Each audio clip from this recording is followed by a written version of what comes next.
Hello guys, welcome back to my channel গাইতিদার blog. তোমরা কেমন আছো? আমি ভালো আছি। আশা করি যে তোমরাও খুব ভালো আছো। এখন আমি চলে এসেছি হলাম জেঠির বাড়িতে।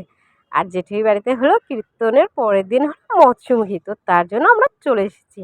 আর দেখো এটা হলো ভাস্তি, আর এদিকে দেখো মৎস্যমুখীর জন্য সব কিছু তৈরি হয়ে গেছে। এদিকে ভাস্তি হলো প্রচণ্ড খেলা করছে, আর ও কিন্তু খুব শান্ত, ও কিন্তু খুব ভালো কোনো ধরনেরও ডিস্টার্ব করে না। আর তার পিসি তাকে নিয়ে আছে অনেকক্ষণ থেকে। আর দেখো এখানে বিছানাপাতির অবস্থা দেখো, যেহেতু সবাই কীর্তনের পরে রাত্রে এখানে সবাই শুয়েছিল, তো তার জন্য এই জায়গায় এখনো পরিষ্কার করা হয়নি, যদিও বা অনেকটা টাইম হয়েছে। আর এখানে আমরা অনেকে বসেছিলাম। আমাদের রাঁধুনি রান্না করছে। কি কি রান্না হয়েছে আইটেম, আর কি কি হয়েছে? রাঁধুনিকে তো দেখিয়ে দিলাম যে কে রান্না করছে না, ও জাস্ট বসেছিল, যেহেতু ওকে তো বাড়িতে অনেক কাজ করতে। আর দেখো এদিকে বলতে বলতে রান্না সব কমপ্লিট হয়ে গেছে, সবাই খেতেও বসে গেছে। আর তোমাদেরকে বলে দিই যে রেসিপিটা কি কি হয়েছিল। বড় মাছ হয়েছিল, বাটা মাছ হয়েছিল, যেহেতু মৎস্যমুখী তো এখানে তো মাছই হবে। তারপরে ডাল, চাটনি, মিষ্টি, সবজি, অনেক কিছু হয়েছিল। আর পাশে যেটা দাঁড়িয়ে আছে ওটা হলো আমার জেঠু, তোমাদেরকে জেঠুকে আগে দেখানো হয়নি। আর এখানে জেঠিকে তো দেখানো হয়েছে, জেঠিকে বললাম যে আরেকবার দেখো, বলে যে হাই করে দিল। তো বলতে বলতে আমরা চলে আসলাম পাশে এক জেঠির দোকানে, কারণ কেননা জেঠির সাথে আমার কথা হচ্ছিল যে কুম্ভ মেলায় যাবে কিনা। তো জেঠি তো যেতে চায়, আমিও যেতে চাই, মন থেকেই যেতে চাই। কিন্তু আমার একটু টাকা পয়সা প্রবলেমের জন্য মনে হচ্ছে এবার যাওয়া হবে না, না হলে হয়তো আমি অবশ্যই যেতাম, ইচ্ছা আছে এখনো, দেখা যাক কি হয়।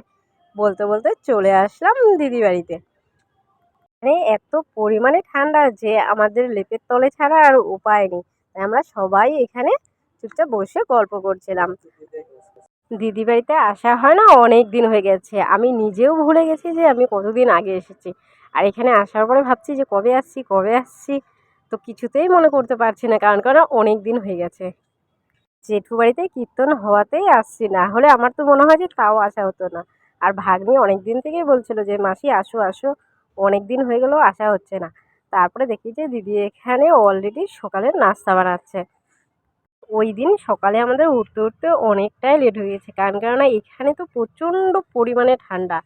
আর আমরা ঘুমিয়েছিলাম ওই দিনটা, অনেকটাই রাত হয়ে গেছিলো, তো তার জন্য আরও উঠতেও আমাদের লেট হয়ে গেছে। আর এখানে হলো ভাগ্নি হলো দিদিকে হেল্প করে দিচ্ছে, ও অলরেডি রান্না চাপিয়ে দিয়েছে সকাল সকাল। বাড়ি কিন্তু খুব একটা বেশি দূর না, তা সত্ত্বেও আমি কতদিন পরে আসলাম, আমি তো নিজেই ভুলে গেছি যে আমি কতদিন পরে এসেছি। তো আমি বললাম যে তাহলে আমাকে ভিডিও দেখলে আমি বুঝতে পারবো, কারণ কেন আমি যখন এসেছিলাম তো ভিডিও তো অবশ্যই ১ বছরের উপরে হয়ে গেছে করছি, তো হয়তোবা সেখানে দেখলে পাবো। তো ভাগ্নি বলছে তাহলে হ্যাঁ সেখানেই দেখো, তুমি তো ভুলে গেছো এতদিন পরে আসছো। আর এদিকে হলো দিদি হলো রুটি বানাচ্ছে, তো আমি দিদিকে বেলে দিচ্ছি। আর তোমরা কিন্তু রুটি কিন্তু ঠিক এইভাবে করে অনেকেই ছাঁকো, কিন্তু ডাইরেক্ট না গ্যাসে ছাঁকতে হয় না। এটা কি হয়, এটা হয়তোবা রুটি ফোলে ভালো, খেতে ভালো লাগে, কিন্তু না এটা শরীরের জন্য খুব ক্ষতিকর। আমার তো তাই মনে হয়। তোমরা দেখবে তাওয়াতেই ভাজবে, কারণ দেখো ডাইরেক্ট তোমার গ্যাসের যে আঁচটা সেটা তোমার হলো পুরো রুটিতে লাগছে। এটা জাস্ট তোমাদেরকে বললাম। তোমরা যে যেভাবে খাও সেটা তো তোমাদের ব্যাপার। দেখো বলতে বলতে রুটি তৈরি হয়ে গেছে। রুটি, বেগুন ভাজা, বাটা, তারপরে এটা হলো আলু আর শিম ভাজা একসাথে। তারপরে এখানে আমার এখন বাড়ি যাওয়ার সময় হয়ে গেছে। আর ভাগ্নি আমাকে কিছুতেই যেতে দিচ্ছিল না। তা বললাম না যাই। তাও তো ২-৩ দিন হয়ে গেল এখানে আছি। ভাগ্নি বলছে যে চলে যা, তোমাকে আর আসতে হবে না, তোমাকে আর আসতে হবে না, বাই বাই। তা আমি বলছি রাগ করিস না, আবার তো আসবো কিছুদিন পরে।